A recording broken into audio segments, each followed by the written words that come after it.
Number 9, the phantom limb problem. Imagine you wake up one morning and you scratch an itch on your arm. Only you don't have an arm. It's been gone for years. This isn't a scene from a bad sci-fi movie. It's the reality for millions of amputees who experience something called phantom limb pain.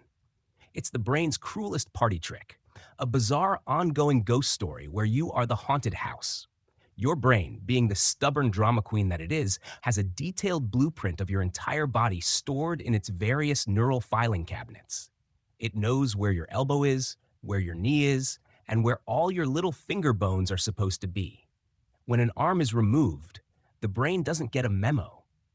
It doesn't just erase that part of the blueprint. Instead, the neurons that once received signals from that arm become restless. They start firing off distress signals to your brain's pain center, essentially screaming, "Hey, where did the arm go? I'm getting nothing here, so something must be terribly wrong." The brain, in its infinite wisdom, interprets this neuronal tantrum as pain. It's a pain signal with no physical source, a pure fabrication of the mind. It's the ultimate proof that pain isn't something that happens to you. It's something your brain decides to feel. It's like getting a text from an old phone number that doesn't exist anymore. But your phone still insists it's a message from a ghost, and the message is, ouch. Number 8, the placebo potion. Let's say you've got a pounding headache. You reach for a pill, and within minutes the pain is gone. The only problem is, the pill was just a sugar cube. This isn't magic. It's the placebo effect, and it's perhaps the most fascinating evidence that your brain is the puppet master of your physical sensations. When you take that sugar pill, your brain, convinced it's the real deal, releases its own natural painkillers, things like endorphins and dopamine. It essentially sends a message to your pain receptors that says, "All right, everyone, calm down. The cavalry has arrived." The remarkable part is how consistently it works. In clinical trials, placebos are so effective that they are used as the benchmark against which real drugs are measured. But here's the unsettling flip side, the nocebo effect. That's when you believe something will cause pain or side effects, and it does. You take a fake pill, but you're told it might cause nausea, and boom, you're nauseous. Your brain, ever the obedient servant, says, "Okay, boss, you want nausea? I can do that." This proves that your brain has the power to not only turn off pain, but to actively create it. The moral of the story? Your pain isn't just a signal from your body. It's an interpretive dance choreographed by your brain, and your expectations are the director. Number 7, the heart attack hook. Let's talk about one of the most famous medical misdirections of all time. You see it in movies. A character is having a heart attack, and they clutch their chest. But what they might actually be feeling is a sharp stabbing pain in their left arm or a sudden ache in their jaw.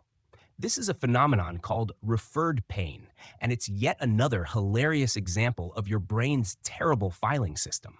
Your body has an intricate network of nerves, and sometimes the ones from different areas get their signals crossed on the way to the brain. The nerves from your heart and the nerves from your arm happen to enter the spinal cord and travel up to the brain on the exact same pathway. When your heart is in distress and sending out a frantic, "I'm dying" signal, your brain, being a bit of a scatterbrain, receives the signal and goes, "Oh, pain. Yep, got it. Must be coming from," looks at the nearest major muscle group, the arm. It's like a frantic dispatcher receiving an emergency call from an unrecognizable number and just assuming it's from the person they last spoke to. The brain tells you your arm is hurting because it can't fathom that the pain is coming from a quiet, internal organ. This is why you can be having a massive coronary event while your brain is focused entirely on the fact that your left bicep is acting up. It's a cruel and confusing trick where your brain literally lies to you about where the fire is. Number 6, the mind-body meltdown. You're stressed out. The deadline is looming, your boss is a nightmare, and your inbox is a bottomless pit of despair. Your mind is an absolute mess, and suddenly you feel it, a tight, throbbing pain in your head. Welcome to the stress-pain connection, where your brain, in its infinite dramatic flair, decides to give your body a literal headache to match your mental one. When you're stressed, your nervous system flips a switch and floods your body with hormones like cortisol and adrenaline. These chemicals are designed to help you run from a tiger, but in your cubicle, They just cause your muscles to tense up and your blood vessels to constrict. Your brain, ever the attentive observer, picks up on this increased physical tension and goes, well, if you're going to act all tight and stiff, I guess I'll just interpret all that as pain. It's a vicious cycle where your mental anguish creates physical discomfort, which in turn makes you more stressed. The pain isn't an accident. It's a perfectly intentional, although misguided signal from your brain to get you to pay attention to your stress. It's a literal manifestation of the phrase, "My head hurts just thinking about it." Your brain is basically throwing a tantrum in your honor, and the only one who gets to suffer is you. Number 5, the pain that won't quit. Imagine you break your arm. It hurts, obviously. The nerves send a screaming signal to your brain. Your brain says, "Ouch, fix that." And you do. The arm heals, the bone knits back together, and the original injury is a thing of the past. But for some people, the pain doesn't go away. This isn't because they're being dramatic, it's because their pain-sensing system has fundamentally broken. This is the hell of chronic pain. Instead of being a temporary alarm, the pain signal gets stuck in a feedback loop. Your brain and your nervous system essentially become addicted to the pain. The nerves, which are supposed to stop firing once the injury is gone, just keep on screaming for attention. Over time, your brain rewires itself. The pathways that carry the pain signals become more sensitive, and the brain's pain center becomes bigger and more active. It's like your nervous system learns to be in pain, even when there's nothing wrong anymore. The pain isn't a symptom of an injury. It's become the disease itself. Your brain has forgotten the original cause and is now just a masochistic machine, endlessly creating a sensation it no longer needs. It's a literal neurological tantrum that has gone on for so long.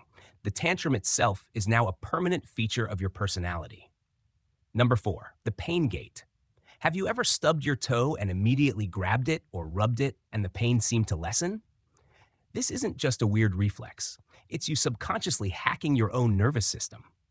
This is explained by the gate control theory of pain. Think of your spinal cord as a gate with 2 types of nerve fibers trying to get through. The first type are the slow, skinny ones that carry pain signals. The ones that send the "I just hit my toe, ow, ow, ow" message. The second type are the big, fast ones that carry non-painful signals like touch and pressure. When you rub your toe, you're activating those big, fast fibers. And here's the neat part. The fast fibers get to the gate first. They open the gate for a moment, but by taking up all the bandwidth, they effectively block the slow, tiny pain fibers from getting through. It's like the pain signal is a car stuck in traffic behind a massive truck. The brain never gets the "O" message, or it gets a much weaker one.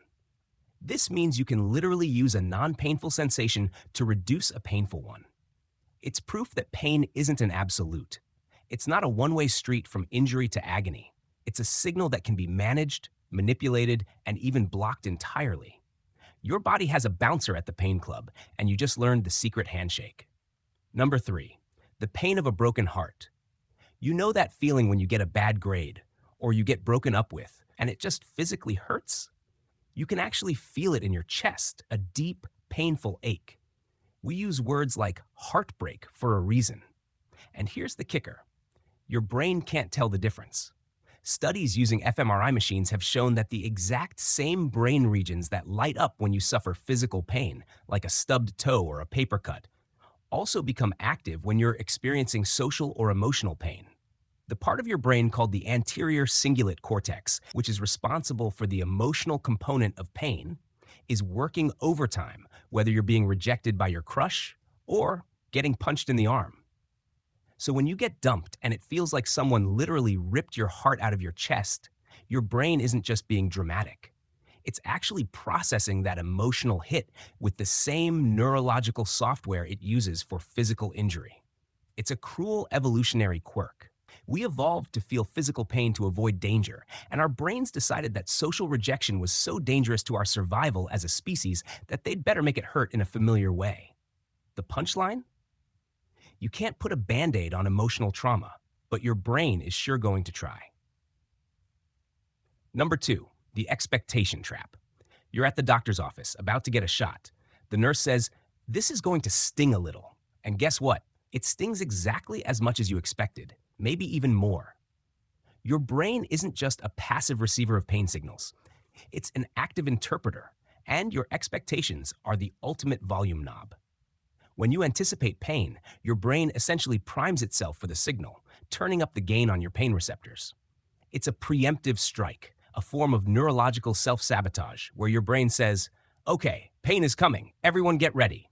This is a trap because the signal that your body sends doesn't have to be a big one. It can be a little pinprick, but your brain's volume is already cranked up to 10. This is also why someone who is distracted or surprised might not notice they've been injured right away. Their brain wasn't expecting it, so the pain signal was effectively turned down. This is the final layer of the placebo effect. It's not just about believing the pill will work. It's about the deep-seated psychological expectation that you will feel better.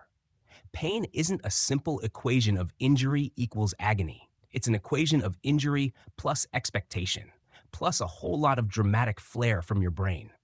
It's an alarmist, and it's always ready to scream.